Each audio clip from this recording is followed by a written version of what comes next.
importante falar, porque esse projeto tem esse recorte, né? Da maternidade solo na periferia. E daí, fala um pouquinho sobre isso, dessa diferença. Mamãe, abre pra abrir o barrão. Tá, mas fala um pouco. Eu vou abrir todos e você vai lá no quarto da Duda brincar. Pode ser? Sim.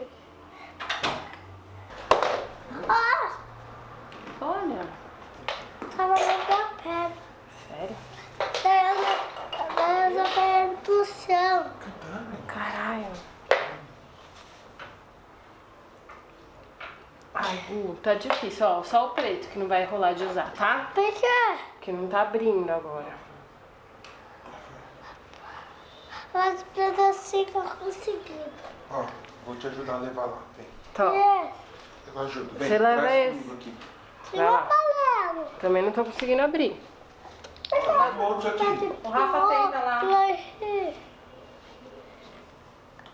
Aí. Vamos lá, vamos lá.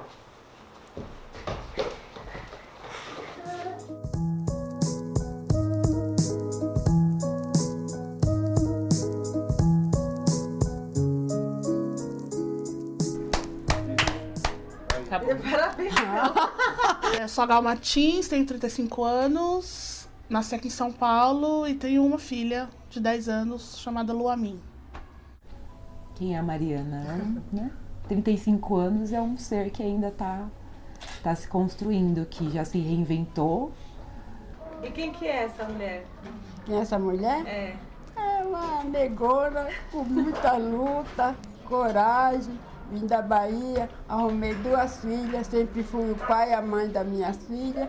E eu amo ela. Com essa idade eu continuo trabalhando porque eu gosto de trabalhar. Eu não sei ficar parada em casa porque eu sou exemplo para elas.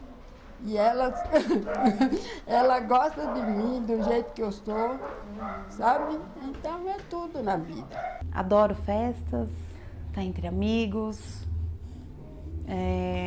Tô me descobrindo uma ótima chefe de família. E é isso, essa é a Érica. Vai lá, Val. Bom, meu nome é Vanessa Paula da Silva, tenho 32 anos, 4 filhos, 3 comigo e 1. Na sequência eu vou contar pra vocês uma história bastante complicada. E levando o meu pacotinho sempre de lado, porque é um chiclete, um grude, e tem que fazer tudo isso. Ele tá sempre com você? Tá. Maioria das vezes. Quase 24 horas por dia. Então vamos lá, e quem que é a Cristiane? Nossa, essa pergunta é muito foda. Eu me chamo Luana de Oliveira, tenho 34 anos, nasci em São Paulo e tenho 2 filhos, Maria Clara e Murilo. Sou eu e aquela lá. Aquela lá. Acho que desmoronou uma Cristiane que eu achei que existia e uma nova vem surgindo aí com vários questionamentos, várias inquietações. Aí, o meu projeto de mestrado, eu quero fazer justamente sobre essa coisa da maternidade, né? Falar de gênero e maternidade, especificamente. Nossa, muito bom isso. Morro, sou apaixonada por fotografia também. Eu queria fazer nem que fosse um técnico, sei lá, alguma coisa, porque eu sou apaixonada, mas enfim, as condições me permitem. Se eu falar que eu fiz casamento de véu e nada, eu tô mentindo. Meu sonho foi ser mãe. Casamento pra mim. Eu quero ter a minha instituição, gastar minhas energias ali, entendeu? Fechou.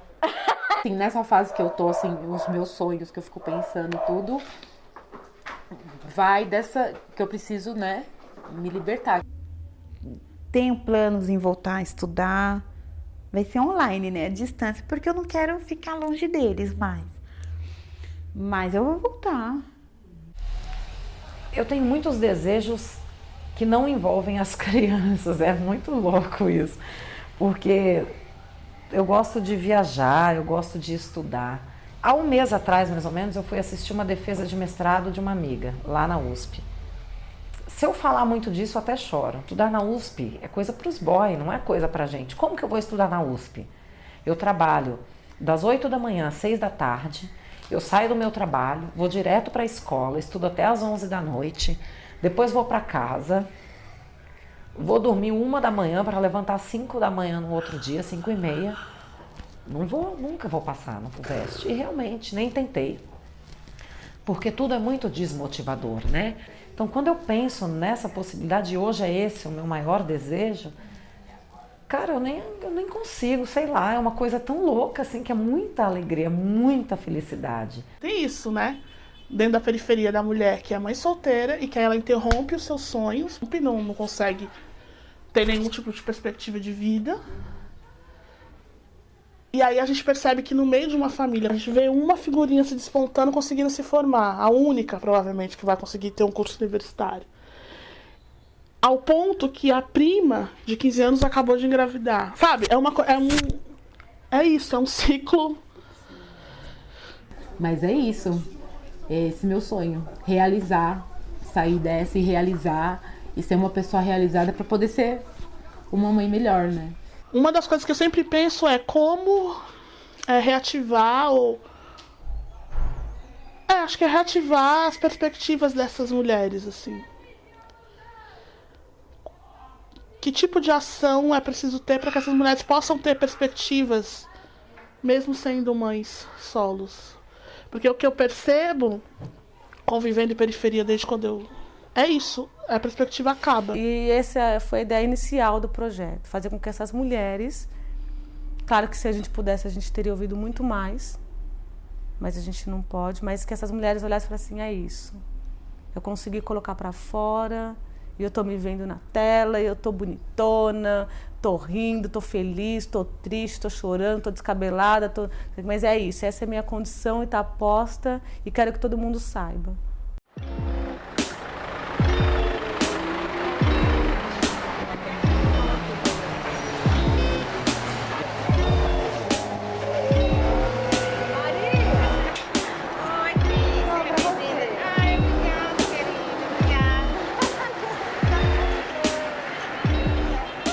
Chegar aqui em São Paulo, eu arrumei um serviço, a minha irmã foi me levar no serviço uma vez.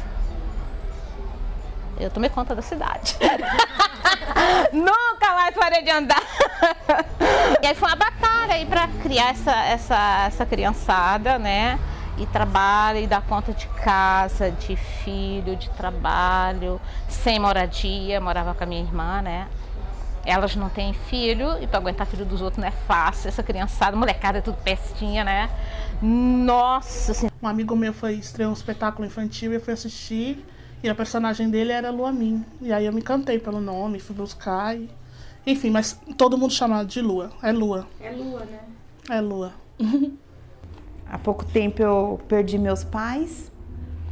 E aí essa perda me fez tomar rédeas assim, da minha vida. Eu achava que os 30 anos era uma idade assim de um acontecimento. Alguma coisa ia acontecer e aconteceu. Porque eu me casei muito jovem, eu me casei com 17 anos. Eu achava que tinha casado por amor, mas não era exatamente isso. É um negócio de fugir mesmo, bora fugir. Mas aí depois você chega à conclusão que você deixa de ser propriedade da família para virar propriedade do marido. Eu não sei o que é mais desgraçado, não é? Fala um pouco da sua infância, como é que foi? Ave Maria, minha infância é uma tragédia. Como é que foi a sua infância com a sua mãe? Sua mãe é mãe solo? Ela se tornou solo quando eu era adolescente. Meus pais se separaram, eu tinha 12 para 13 anos agora. Eu sempre fui muito apegada ao meu pai. Porque eu me espelho no meu pai. Foi exemplo da minha vida. O seu pai e a sua mãe não, né, não era separado do seu pai? Não. Eles eram casados. Até que a morte separou. Aí os dois já se foram. Nasci na Bahia, né? Meus pais são de lá. Perdi a mãe com 6 anos de idade praticamente, né? Ela adoeceu com depressão pós-parto e ficou 1 ano doente. Quando ela morreu, eu tinha acabado de fazer 7 anos, né? Então perdi com 6 anos praticamente, né?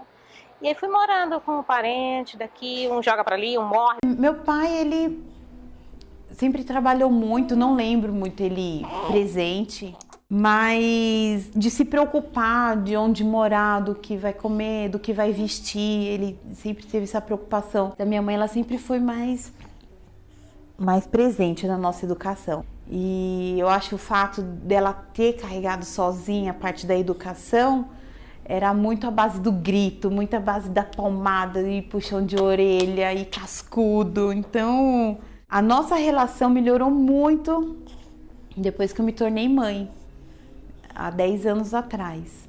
Mig, fala da sua infância, conta pra gente. A minha infância foi uma infância de mais uma criança criada na rua, com as amigas e com os amigos. Meu pai é soldador e minha mãe sempre trabalhou dentro de casa como manicure. Tinha essa relação mais próxima com meu pai, porque a função dele, que eu acredito que seja um pouquinho, infelizmente, a função da maioria dos pais, é levar para esse campo da diversão. Então, enquanto minha mãe tinha que cuidar de toda a demanda da casa e de trabalhar, meu pai ficava com a parte assim, tipo, leva ela para passear, né? Que é super legal, né, para um pai. Com a minha mãe é uma relação um pouco mais difícil, porque ela é mais metódica, eu sou mais relaxada. Então tinha uns embates aí de genialidade, mas sempre foram 2 pessoas muito cuidadosas comigo e com meu irmão, assim. Assim, a minha infância foi legal. Eu não tive nenhum histórico de violência, de abuso. Sua mãe e seu pai estavam bem? Muito bem. A minha relação com a maternidade, ela começa com a minha relação como filha da minha mãe, né? E a minha mãe, ela teve eu e minha irmã, e aí quando eu tinha 6 anos, ela se separou do meu pai. Depois de 11 anos, ela conheceu um cara num forró, engravidou do meu irmão. E ela era muito inocente. Quando ela procurou esse cara, ele falou: eu vou lá saber para quantos você deu? Quem me garante que esse filho é meu? Se vira. E ela nunca aceitou a ideia de fazer um aborto, né? Não, porque a gravidez é uma coisa divina. Foi Deus que mandou. Foi difícil, porque eu aprendi tudo... Mano, eu aprendi sozinha, pra te falar a verdade, entendeu? E eu tive, assim, todas as oportunidades de desandar, de cair no mundão, de usar droga, de ir pro corre, entendeu? Mas não, eu sempre tive a mente meio que aberta, até porque eu tenho as minhas amigas lá, né, que, assim, eu conversava muito com as mães delas. E a vida da minha mãe também foi uma vida muito desgraçada.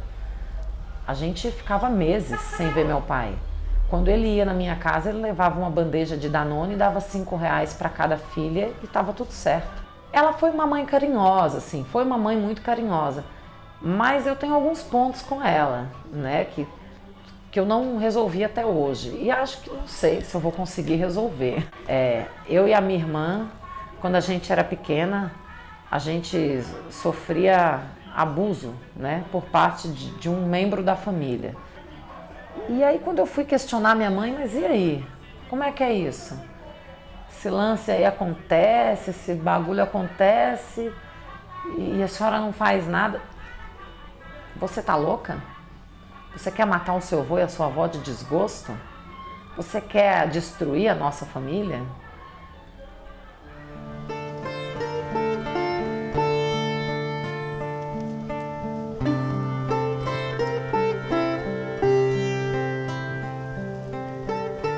Com 18 anos, eu terminei a escola, terminei o colégio e eu fui fazer cursinho, porque eu não queria mais... Eu não queria entrar de cara numa faculdade, até porque eu não sabia o que eu queria e tal.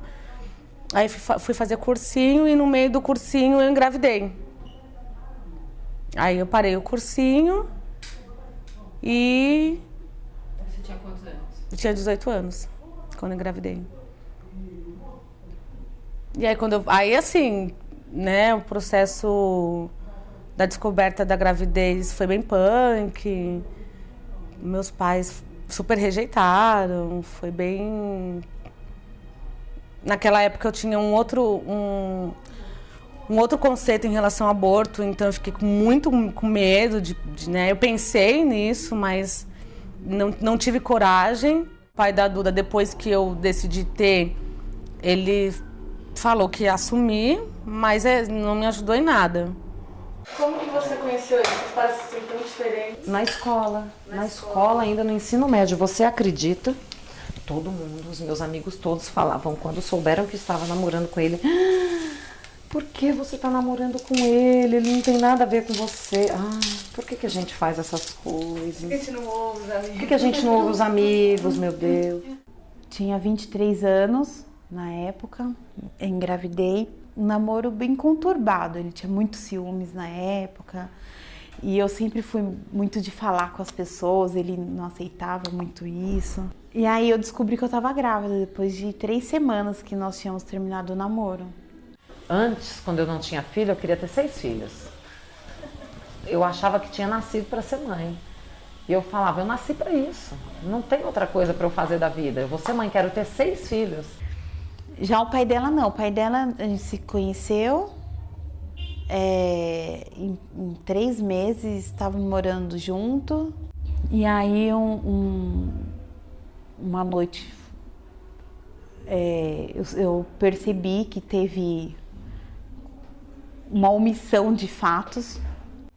Eu estava com os ânimos à flor da pele, né? Então, aí foi a hora que eu falei, eu não preciso disso.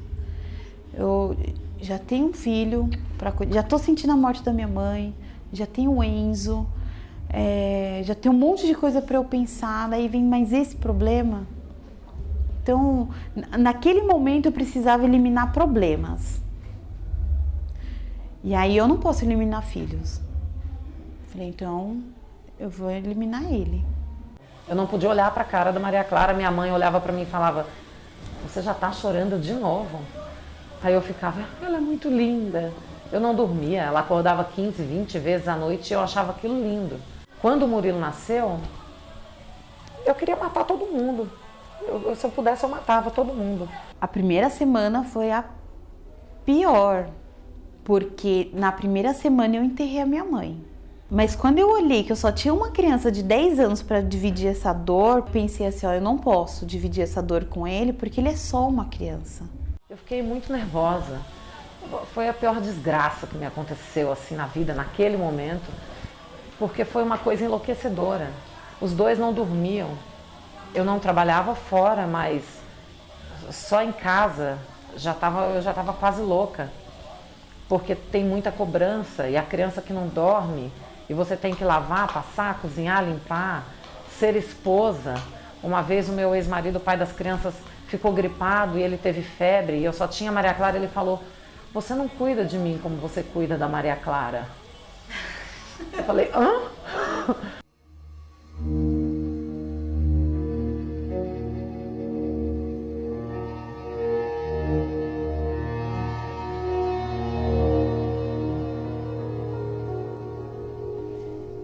E aí foi a hora que eu comecei a acordar de madrugada para chorar. Foi a hora que eu saía, um puta de um inverno, de madrugada e ia pra esquina só para soltar um grito para não acordar ele. Porque eu sentia assim algo dentro de mim que ia da minha cabeça aos pés, assim, ó. Pensando o que eu vou fazer, para onde eu vou. E aí foi quando estourou a minha bolsa. E aí eu fui pro hospital e ganhei mais um membro da minha família. Você teve depressão pós-parto? Não. Não, depressão pós-parto não. Mas eu fiquei no estado de nervos assim, que se passasse um vento mais torto na minha frente, eu queria matar um. Eu fiquei muito nervosa, eu fiquei histérica, eu gritava. Foi quando eu comecei a pensar, ser mãe não é uma coisa legal, não é uma coisa bonita. Não gostei desse negócio. Foi muito louco. Desliga a panela do feijão pra mãe, por favor. Foi a relação, se teve a relação dos seus filhos com o pai dele? Não. A relação do meus filhos não teve relação com o pai. A minha separação, ela foi... Eles estavam tudo pequeno. E aí, a minha irmã de criação que se envolveu com ele. Então, aí você não perde assim, não acabou a relação de marido, a família inteira. Envolveu a família. Você fica mais com o pai? Não. Nem os meninos também. Afinal de contas, eu falei assim, eu vou carregar e vou falar onde eu estou. Se ele quiser ver, ele vai procurar. Ele nunca procurou. Ele era meu aluno de dança. E a gente se envolveu, enfim, começamos a namorar. Ficamos 6 anos juntos. Mesmo eu sabendo que ele era homossexual. Eu sabia. Mas pra mim o que importava era o que a gente construiu junto. Quando a Luamin fez 6 meses, foi quando aí eu já percebi que ali a relação já começou a cair, a desmoronar. E aí a gente foi para um Réveillon juntos, pra casa de uma amiga.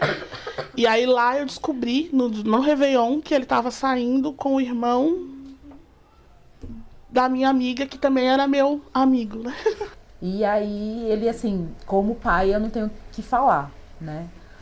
Eu não levantava pra pegar o Tom de noite, ele que levantava pra pegar o Tom, pra eu poder amamentar. Ele só não dava o peito porque não saía leite. Ele foi muito, muito companheiro, ele me ajudou muito, muito, né? Eu acho que, assim, isso foi essencial pra eu não ter uma depressão pós-parto, porque como depressão já era um histórico meu de saúde, eu tinha muito medo de ter depressão pós-parto. Mas ele foi muito companheiro. Ele era um pai incrível. Ele era o pai que, se precisava de madrugada, era ele que pegava ela no berço pra vir trazer, pra ela tomar, pra ela mamar. Era ele que dava banho, era ele que ficava perto, enfim. E com a separação e com esse processo dele se assumir, ele desapareceu, sumiu. Eu descobri que ele não estava só trabalhando, ele estava se divertindo enquanto eu estava em casa cuidando do nosso filho. Ele decidiu que ele ia curtir a vida dele, só não me avisou, né? Acho que um dos maiores questionamentos hoje é o que fez ele abandonar a filha dele. Ele não quer sentar comigo pra gente bater um papo e falar, e aí, o que aconteceu? Ele quer simplesmente que eu pegue a Luamin, leve pra ele e como se nada, sabe? Como se esses anos não tivesse, enfim, não tivesse acontecido. E nesse processo todo, assim, da descoberta até a separação foi 1 ano e meio de muito sofrimento, muito. Tom sentiu tudo isso, porque era, assim, o clima nessa casa era pesado. Tinha dia que eu tava com o Tom e eu via ele tomando banho e eu sabia que ele ia, que ele ia fazer. Não foi uma traição, foi uma falta de lealdade, porque depois de 5 meses disso tudo, ele veio me contar que ela estava grávida. Eu falei, o cara não me traiu, ele foi desleal comigo, porque ele não usou camisinha, ele me expôs da maneira mais suja que um homem pode expor uma pessoa. Sou mãe solo exatamente há 12 anos, né? Eu me envolvi com o pai deles, que foi meu primeiro marido, com 17 anos de idade. E com 18 eu engravidei da minha filha mais velha, da Lívia. Nesse período que eu resolvi sair da casa do meu pai, né, com os meus irmãos para poder ir morar com ele. Depois que eu coloquei o pé para fora, minha vida virou um inferno. Desandou na pedra, começou a fumar crack, entendeu? E ele sempre foi do corre, na verdade, entendeu? E a senhora estava casada quando a senhora... Não, eu não cheguei a ter casamento. Eu era o pai delas, né? Das duas. Mas eu, como sempre fui o pai e a mãe, então isso para mim não é problema. Porque graças a Juliana, que ele saiu daqui, porque ele não era uma pessoa assim, ele, sabe, era uma pessoa folgado e eu não gosto nem de falar muito. Foi um período difícil, mas como eu ainda estava com ele, eu ainda gostava dele, né? Sim, pelo menos eu achava que amava, na verdade, né? Hoje eu descobri que não era bem isso, não era exatamente isso. Eu ia nas biqueiras buscar ele, eu ia nos barracos buscar ele. Na verdade, até ele fala que se ele conseguiu se recuperar do crack, foi por mim, entendeu? Porque eu briguei muito, eu ia atrás, eu xingava, eu brigava, eu pegava a pedra, jogava dentro do vaso, dava descarga, falava pra ele, falava, como que você vai continuar nessa vida, isso não é vida e tal. Enfim, eu resgatei ele do crack. quando assim, eu já tinha dado meu sangue por ele, e aí começou aquela vida que, né, me traía, me espancava 24 por 48, me batia muito, assim, vocês não tem noção. Eu cheguei a ficar com o rosto todo deformado. Aí a Juliana viu ele, né, brigando comigo, a Juliana pegou ele. Isso eu adoro falar, porque foi o momento mais legal, sabe? A Juliana, ele estava assim com a faca. A Juliana pegou ele e falou, vai, faz o que você acha que deve fazer. Aí já soltou os palavrão, xingou, derrubou ele, que a Juliana é desse tamanho, ele é desse tamanho, né? Então, é tudo de bom na minha vida. E assim, entre nós foi isso aí, foi a saída dele. E tudo bem, agora eu vivo com minhas filhas. E eu fui ficando muito doente, né? Minha depressão voltou, né? Que eu já tinha tido. E eu comecei a engordar. Eu cheguei a pesar 120 quilos. Era doce de noite, que eu ficava sozinha. Então, de noite, era leite condensado, era chocolate. Eu tava sofrendo tanto, que eu me entupia tanto, que eu queria acabar com aquele sofrimento. Será que eu vou explodir? Eu tava me agredindo mesmo, né? E aí era uma coisa muito, muito doentia, porque assim, a pessoa que me fazia mal era a pessoa que me cuidava. Então, eu criei essa relação de dependência e eu não sabia como eu ia me livrar disso, né? Várias vezes eu falava, não, vai embora, aí depois eu pedia para ele voltar. Eu tava sofrendo, eu não conseguia me olhar no espelho, eu não tinha roupa, eu saía na rua, as pessoas, o que aconteceu com você, Mariana? Eu era outra pessoa. Ele me oprimiu de todas as formas que vocês imaginaram, principalmente psicologicamente, porque assim, como eu falei, eu não conseguia enxergar nada além daquilo que eu vivia com ele, entendeu? Pra mim era aquela vida, que eu tinha que viver aquilo, apanhando, chorando, entendeu? É foda, é embaçado. Eu era obrigada a transar com ele, mesmo eu não querendo, entendeu?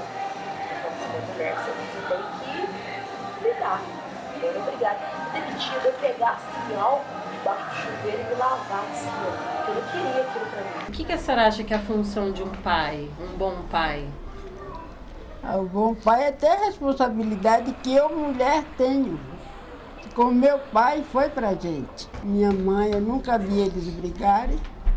Olha que tiveram 11 filhos na Bahia, caramba. Eu nunca vi meu pai brigando com minha mãe. Então, ser um bom pai é assim, a pessoa trabalhar, ter responsabilidade, como eu me sinto assim, uma mãe e um pai. Porque eu trabalho para nunca faltar nada para minhas filhas. Eu e meu pai viemos descendo e ele começou a puxar a briga, querer discutir comigo. Ai, não sei o que lá. Eu, Alex, não vou conversar. Aí ele virou pro meu pai, e você? Aí meu pai falou, e você o quê? Aí ele, pau na cara do meu pai. Aí meu pai apanhou. Aí eu entrava na frente e ele me empurrava. Quando a polícia chegou, ele tinha acabado de ir embora. Então a polícia não pegou ele em flagrante.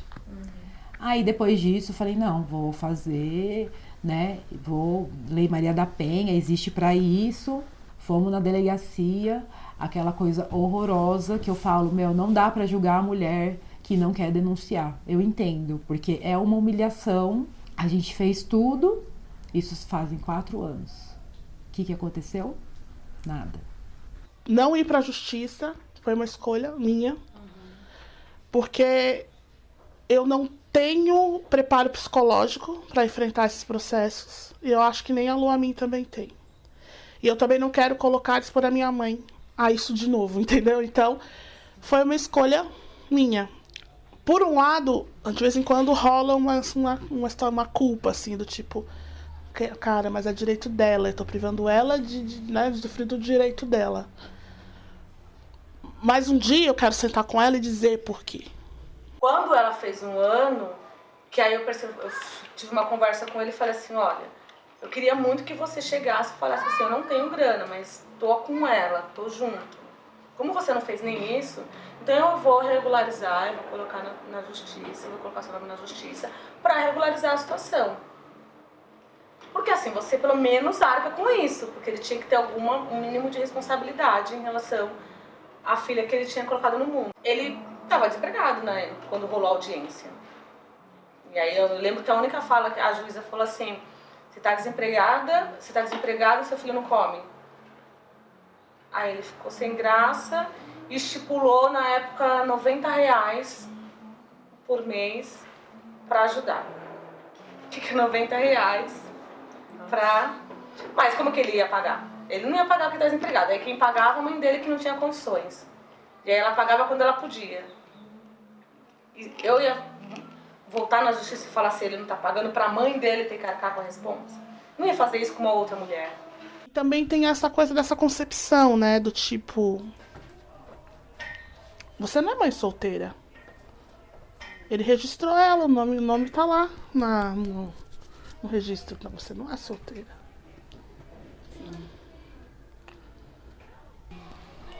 E eu fui no fórum, né, na Defensoria Pública, pedir uma guarda mais compartilhada. E uma advogada do fórum falou, olha mãe, o juiz ele não vai nem aceitar o seu processo. Porque nós não podemos obrigar um pai a querer ver mais o filho. O que a gente pode fazer é encaminhar vocês para um psicólogo social. Ela vai tentar sensibilizar o pai, para que ele sinta vontade de pegar o filho. Hã? Uma mulher me falando isso. Então, faço o quê? Jogo tudo na rua. Falo, não quero, cansei dessa vida. É solitário, é louco. Ele começou a dar a pensão. Por outro lado, ele exigiu que eu colocasse ele num colégio particular.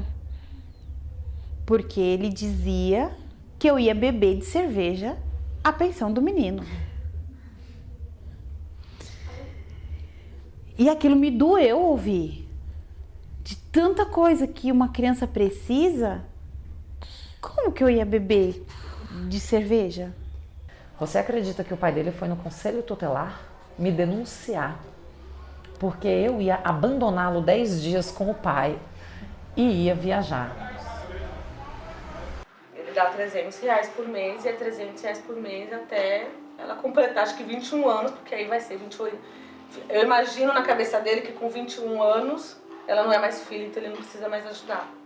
Porque ele disse que eu queria me livrar da criança, porque a criança está doente, essa chantagem emocional e essa coisa psicológica que fazem com a gente, para fazer a gente se sentir culpada, né? E realmente acontece, a gente se sente culpada.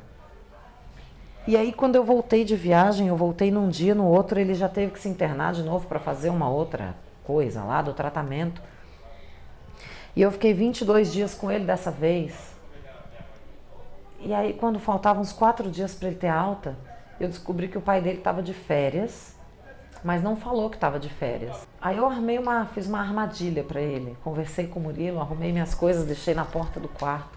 Quando ele entrou pela porta, eu peguei a sacola, dei um beijo no Murilo e falei, daqui 4 dias na sua alta eu venho te buscar. O pai regalou o olho, você vai para onde? Vou para casa, vou dormir, vou descansar. Não, quem vai cuidar dele aqui? Você. Não, mas eu... Tchau. E fui embora. Eu chorei horrores, porque eu abandonei meu filho no hospital com um estranho que é o pai. E fui para casa porque eu queria dormir. Pensava, que bruxa, como você faz isso com seu filhinho doente no hospital? Mas eu fiz, porque eu entendo, a gente tem que fazer. É necessário, senão, né? Mas ele super entendeu, assim, Murilo, eles são muito maduros, né? Murilo e Maria Clara são crianças,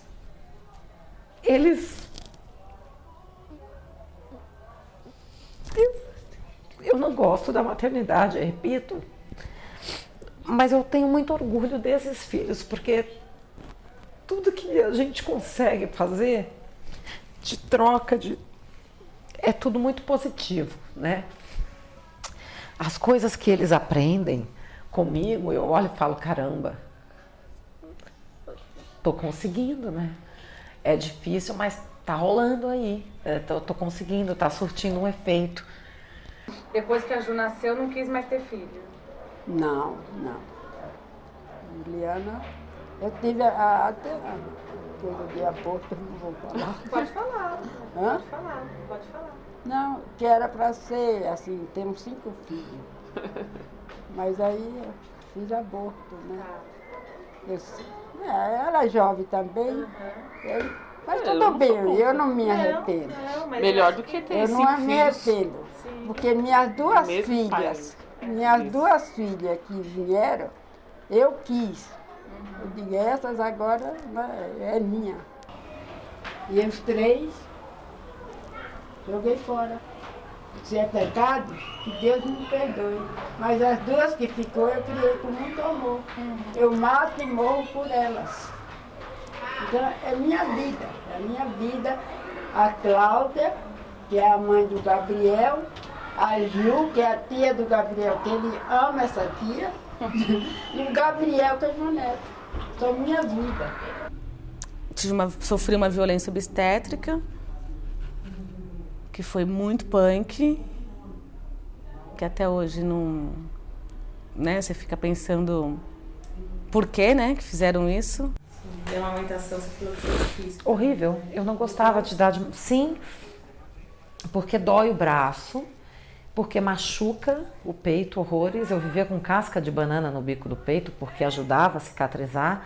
Eu lembro eu entrando assim no elevador, com aquela touquinha, com aquela roupa horrível de hospital, e fechando a porta, e minha mãe assim, tipo, minha mãe muito queria estar comigo, né? E aí você fala que não quer mais amamentar, você quer dar leite da mamadeira, sei lá, qualquer leite. Tá louca? Imagina, leite materno, é a saúde do seu filho, você está negligenciando a saúde do seu filho.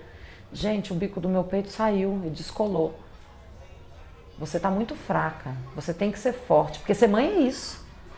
Ser mãe é isso, tem que aguentar. Você não quis ter filho? Por que você teve filho então? Você está reclamando do quê? Você quer dormir? Para que você teve filho se você queria dormir? E eu fiquei numa sala vazia, branca, sem ninguém. Eu não estava sentindo contração, eu não estava sentindo dor. Me colocaram na ocitocina, me colocaram deitada, não me deram nada para comer, para beber. E eu acordava com alguém enfiando a mão dentro de mim para fazer o exame de toque.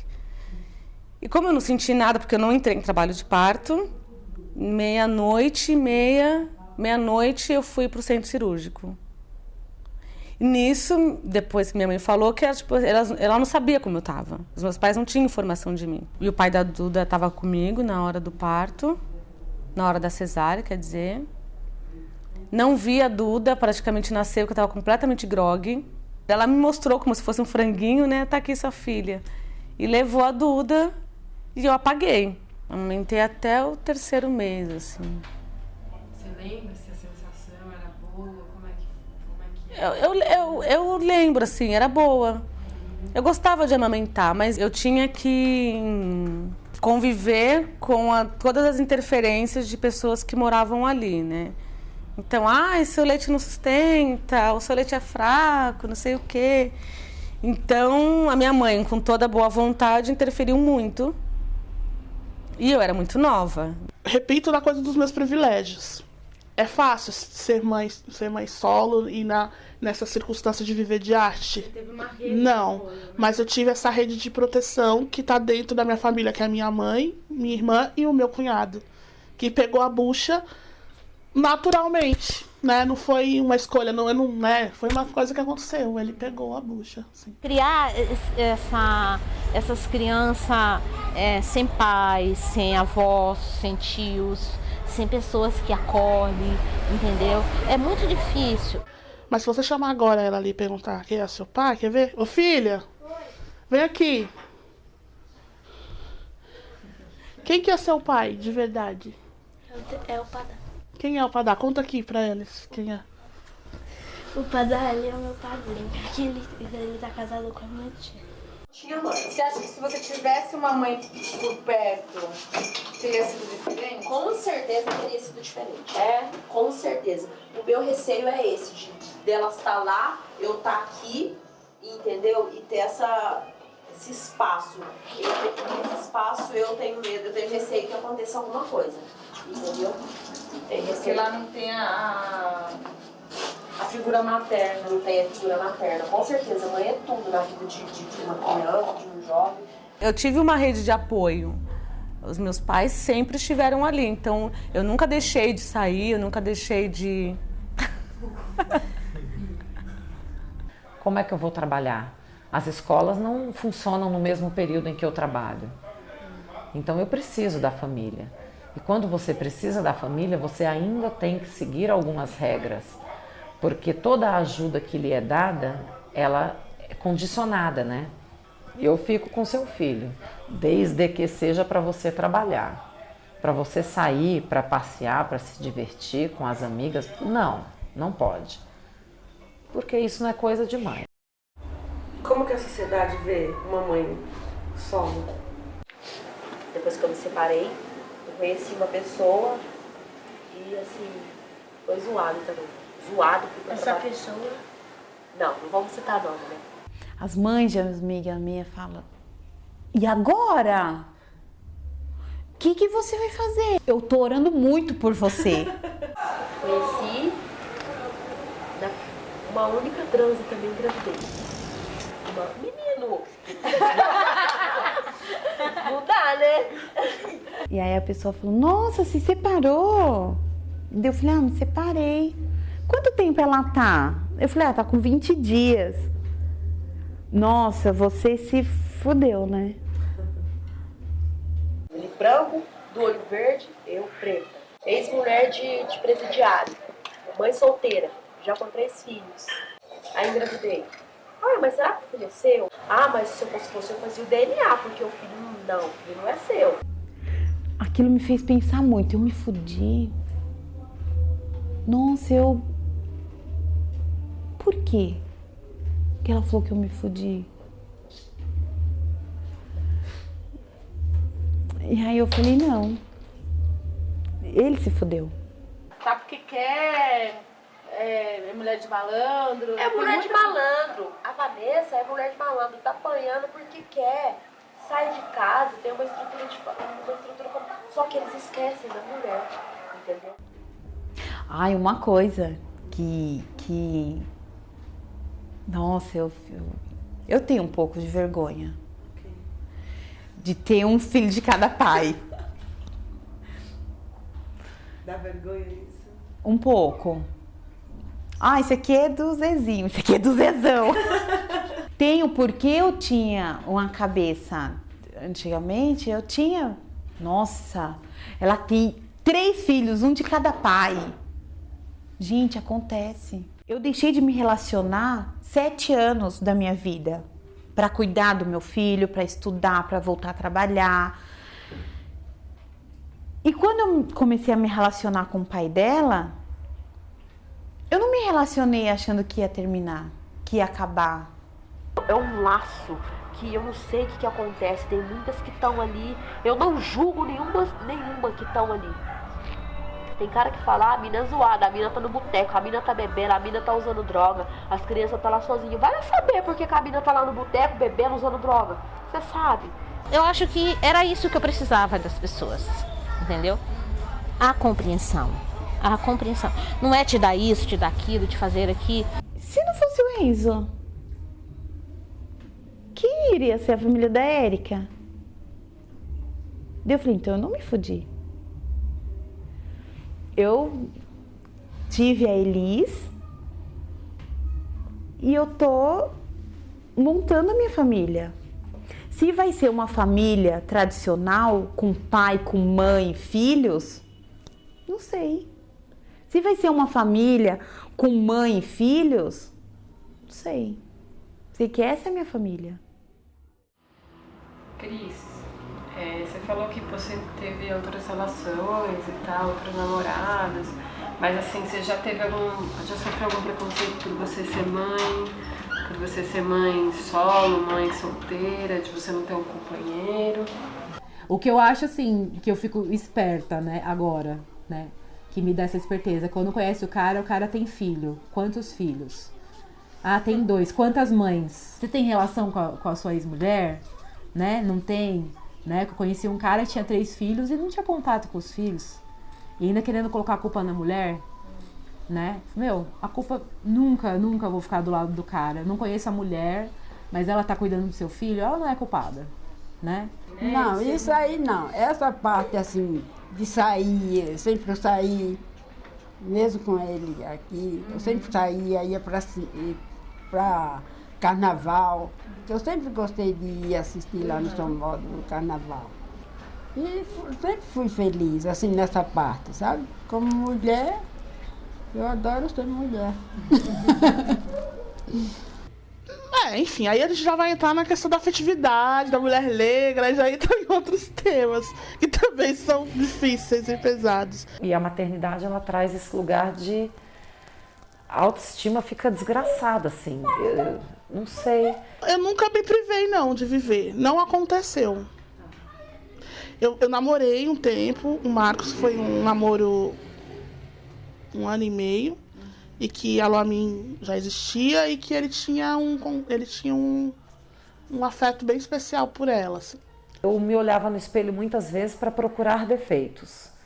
Deixa eu ver o que não tá legal. Porque se essa pessoa me faz tanta coisa ruim, tanto mal, deve ser porque tem alguma coisa errada comigo. Então eu ia para o espelho para procurar defeitos e coisas ruins que justificassem o mau comportamento da outra pessoa. Horrível. O que você passa de ruim, você não quer que seu filho passe. E isso me fez ficar sozinha também. Entendeu? Eu não quero que meu filho seja humilhado por alguém. E como eu fui, entendeu? Por parente, e eu falar, e sempre pensei isso. Ter alguém na minha vida, colocar dentro da minha vida, da minha casa, com meus filhos, eu só vou ter problema, eu não quero isso pra mim. Entendeu? Então acho que eu pronto, vou evitar. Acho que foi bom. Agora eu sempre falei, se sobrar tempo, depois eu me resolvo. Por tudo que eu passei, eu não tenho mais paciência, né? Essas coisas de homem. Aí eu fico pensando, não vou me submeter a isso, né? Se for pra eu ter uma relação, pra ter outro filho, eu já sei como que é. Tem que ser uma coisa que realmente vai acontecer. Que se for pra eu criar outro filho sozinha... Encontrou. Um dia, quem sabe, a gente não se encontra lá no céu, né? O amor da minha vida. Que eu e ele, mas aí eu vim pra cá, eu era nova, não deu certo. Minha vida agora é minhas filhas.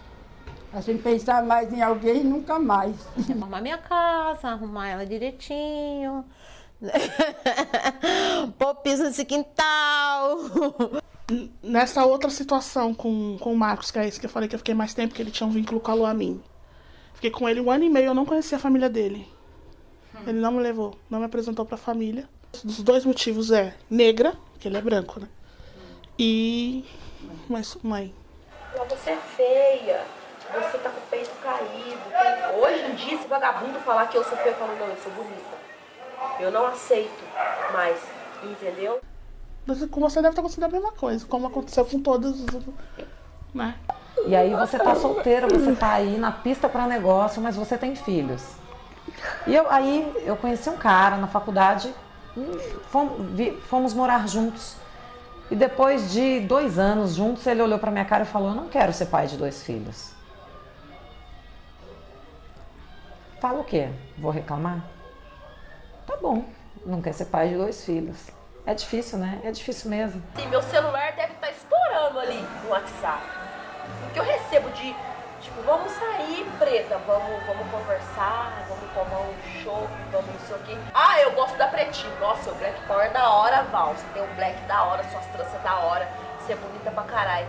Mas quer sair comigo? É só tirar uma foto comigo escondido, quer ir pro hotel ou quer vir pra minha casa. Eu não coloco dentro da minha casa. Os homens não querem ser pais de filhos que não são deles, na verdade eles não querem ser pais nem de filhos deles. Vão pegar filhos dos outros para criar? Chato, né? E aí você faz o quê? Você fica como nesse mundo? Perdido. Você fica sem rumo, eu fico perdida. A mulher preta não pode, não tem que ficar mendigando o sentimento desses machos, entendeu? Mas quando você se separa, você é abandonada. Abandonada por tudo e por todos, porque pra quê? Um homem tão bom, por que você quis se separar dele? E aí eu fiquei muito abandonada, assim, quase 1 ano sem olhar para o lado, sendo só mãe de 2 filhos. Eu acho assim, que eu já fui muito presa, eu já fui muito condicionada, eu já fui muito oprimida. Então agora eu não quero mais que ninguém diga o que eu tenho que fazer. Eu vou fazer o que eu quero fazer. Porque esse casamento de 13 anos, esse outro relacionamento foram muito ruins para mim. Me traumatizaram de certa forma. Então aí, de repente, eu resolvi que agora eu vou fazer o que eu quiser fazer. E eu vou ser o que eu quiser ser. Eu não falei uma coisa. Ai, tá bom. O que eu acho. Então volta. Então volta. Volta aqui de novo. Nunca falei disso publicamente, é a primeira vez que eu vou falar. Porque é um assunto que é bem difícil pra mim.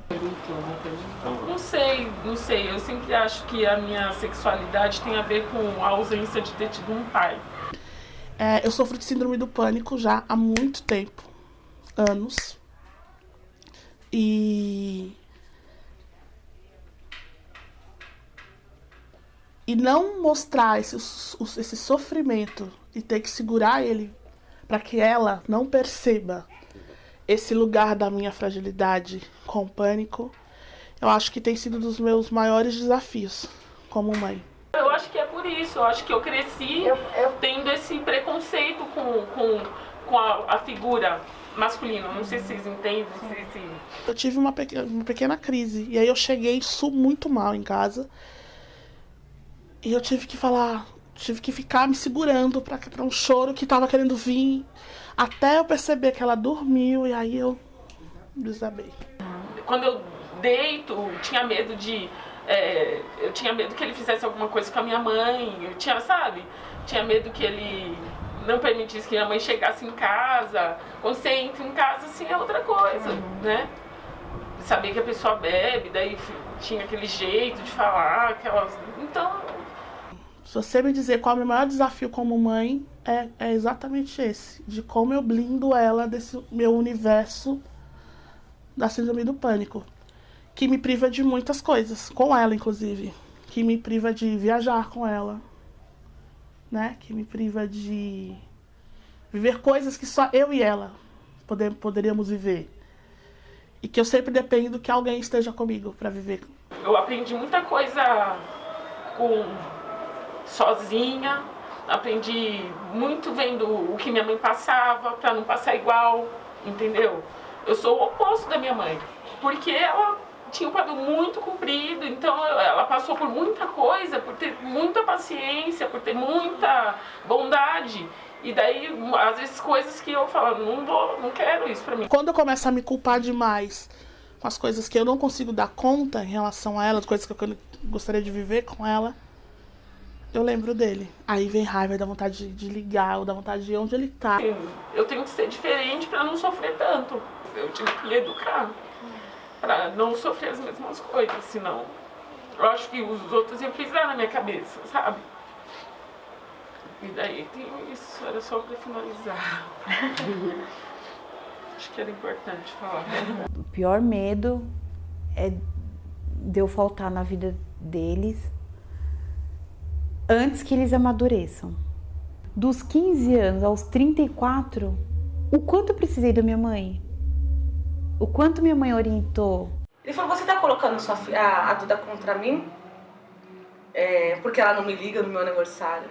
Tipo, oi? O cara foi ausente a vida inteira. E aí, o questionamento dele é se eu estou colocando ela contra ele, porque ela não ligou primeiro. Eu que sempre lembrei ela dos aniversários dele. Dia dos Pais eu fico realmente bem revoltada. É o dia que me dá vontade de sair atirando. Dá umas revoltas, assim. Tom, ele não precisava falar, Tom, o papai não pode, o papai não tem dinheiro pra pegar a condução e nem dinheiro pra comprar comida pra você. Pro menino, aí o Tom falou, papai, não se preocupa, eu como pouco. Meu, isso é uma violência tremenda pra mim. E quando ele faz isso, ele não pensa no menino, ele pensa no que vai chegar em mim. O meu maior medo foi, assim, dos meus filhos um dia chegar pra mim e falar assim, eu não quero ficar com você mais. Você não vai dar conta, você não é mãe. Assim, eu não quero que meu filho seja um peso, mas essa responsabilidade que a sociedade dá nas costas da mãe é muito pesada. É tudo em cima de mim. Se der certo, é o que eu tava falando ontem, a mulher me deu parabéns. Me deu parabéns porque achou que o Tom fosse adotado. Então, quer dizer, se der certo, eu não fiz mais que minha obrigação, porque eu sou mãe, né? Você que pariu. Agora, se der errado, vem todo mundo pra te massacrar. Porque para ter um pai como elas tinham, Jesus, criar minhas filhas foi uma bênção. Eu sempre quis ser o pai e a mãe.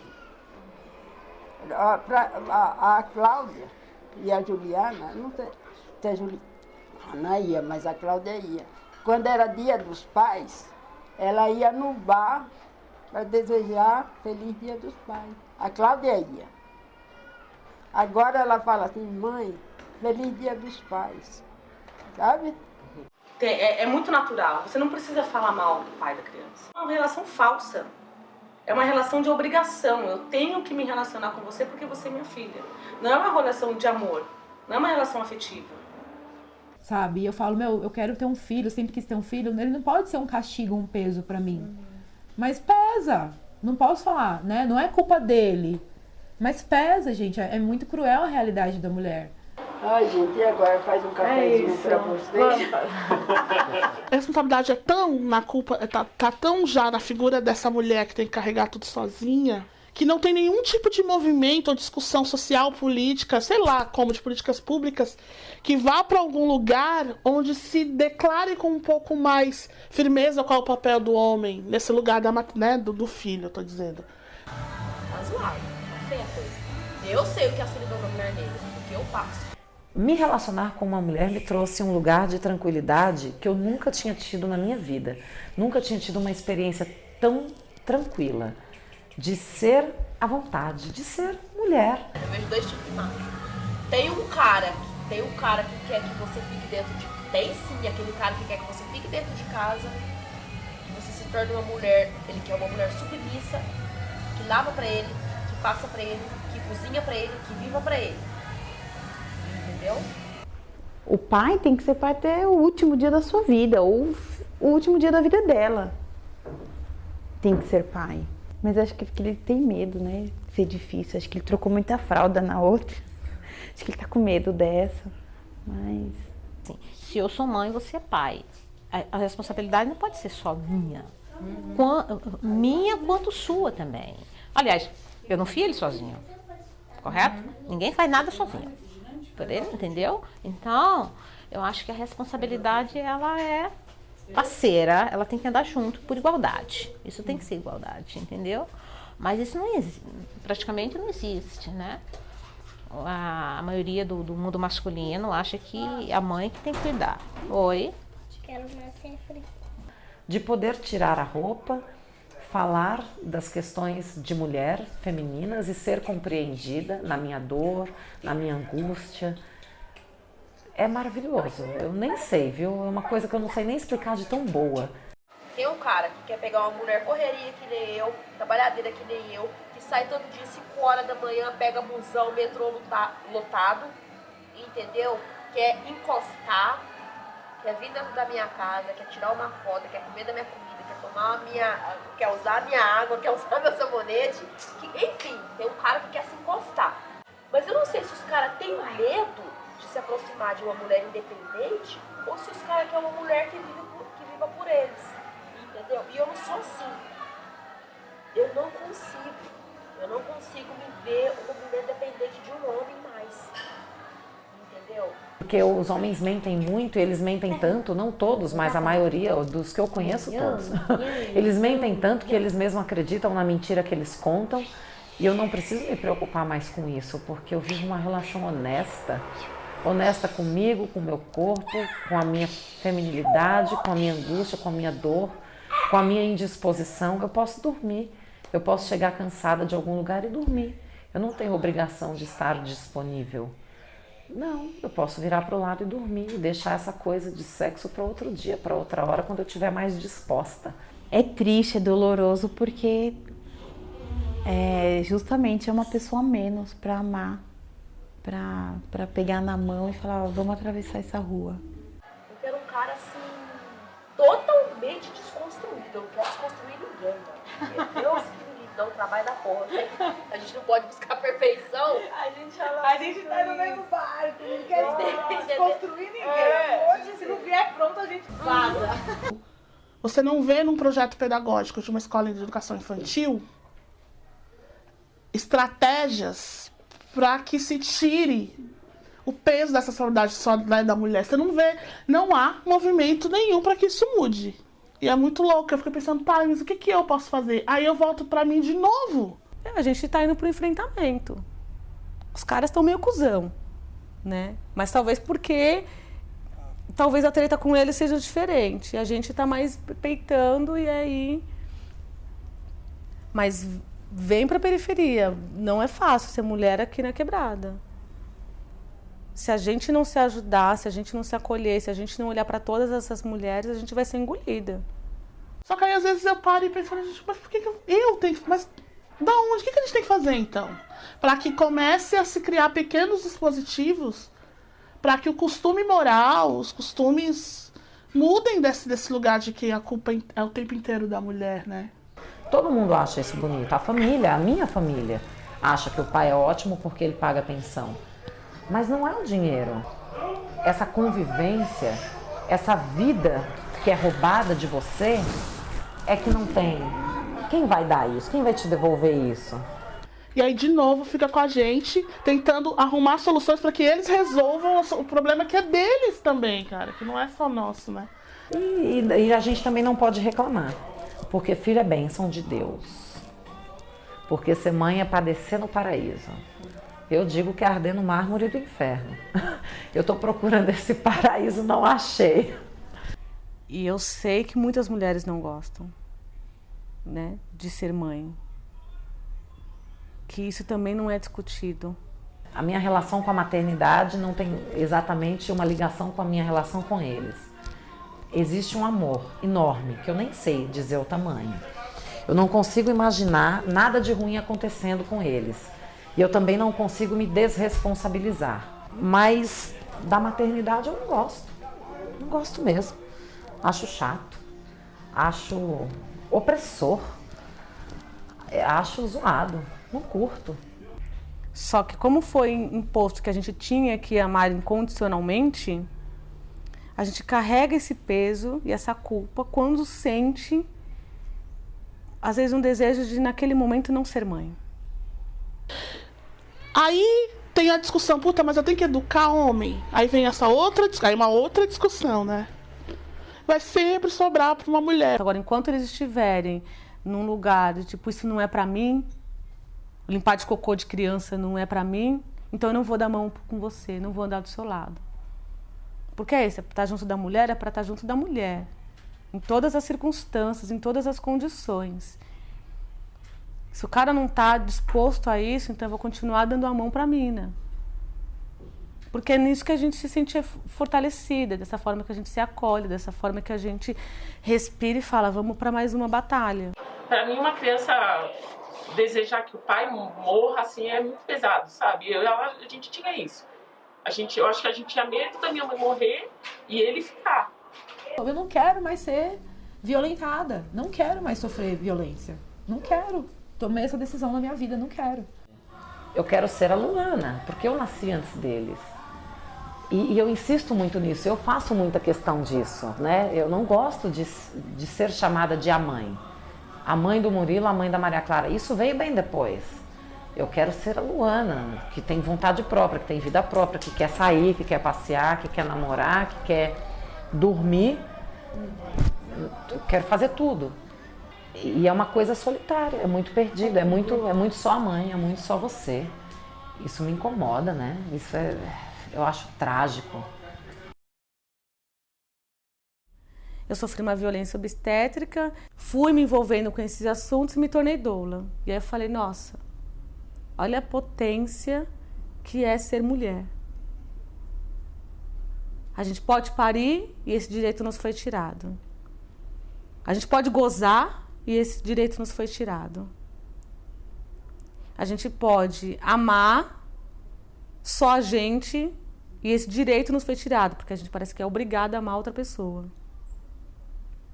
A gente pode muita coisa se a gente olhar para a mulher que existe dentro da gente. E aí eu tenho que, além de olhar para mim enquanto mulher em remexer em toda a minha história, em toda a minha sexualidade, em todas as minhas experiências, e eu tenho que olhar para uma outra mulher e falar, estou aqui para cuidar de você. Estamos juntas, somos juntas, podemos viver juntas, podemos retomar essa ideia de comunidade, que antes era tão mais vivido por nossas mães e nossas avós. E seria muito bonito se os homens também se ligassem de que eles precisam mudar essa chave de superioridade, esse conceito de que são melhores ou que isso não é para eles. Porque aí dá pra gente dar a mão pros caras também e falar, vem junto. Porque a gente pode construir uma nova sociedade junto. Duda, já que o papo tá assim, você tá com vontade de falar alguma coisa? Tem vontade de falar? Não, acho que não. Não. E aí eu vi que falar era bom, né? Porque com essa questão de ser mãe também tem um lance de falar, né? Porque tem coisas que eu falo que mãe não fala, não pode falar. É exatamente isso que a gente quer ouvir, né? Tem pessoas que querem a minha presença, que querem ficar comigo. E é isso que eu tenho que mostrar pra ele, a menina que ele perdeu. Quer falar alguma coisa pros seus filhos, assim? Você gostaria de falar? Eu acho que a vida, para eles, eu nunca perguntei isso. Que mãe era essa que eles tinham, né? Que mãe que era? Era boa, era ruim, né? Não sei, né? Mas a vida não me permitiu ser uma mãe diferente. Entendeu? Eu até queria ser, mas não deu. Eu acho que era isso. Hoje eu penso assim, eu poderia ter sido uma mãe diferente, né? Mais carinhosa, mas é muito difícil você ser mãe, ser pai, ser tia, ser avô, ser avó, ser tio, ser tudo. Se resumir em uma pessoa só, né? Então é difícil isso, né? É porque é isso, assim, a gente chegou num lugar de que a gente quer falar e quer ser ouvida. Isso é muito bom. Isso é muito bom. Falar é isso mesmo que eu falei. As coisas que eu falei, pode assinar tudo embaixo. Que é verdade, tá tudo né? certo, sabe? E sonho e desejos? E coisa boa? Coisa boa. As coisas boas, muitas das vezes, a gente fica aguardando ela para ver se ela vai acontecer. Mas não aconteceu nenhuma? Não, as coisas boas que aconteciam eram essas, de você conseguir levar isso que era um sonho, de todo mundo estudar, de todo mundo arrumar emprego. Mas as coisas boas na sua vida se referia aos meninos? Aos meninos, era. E as coisas boas da sua vida? Da minha vida eu ainda estou esperando. Milhares de mulheres ao redor do mundo sofrem nas mãos de homens violentos.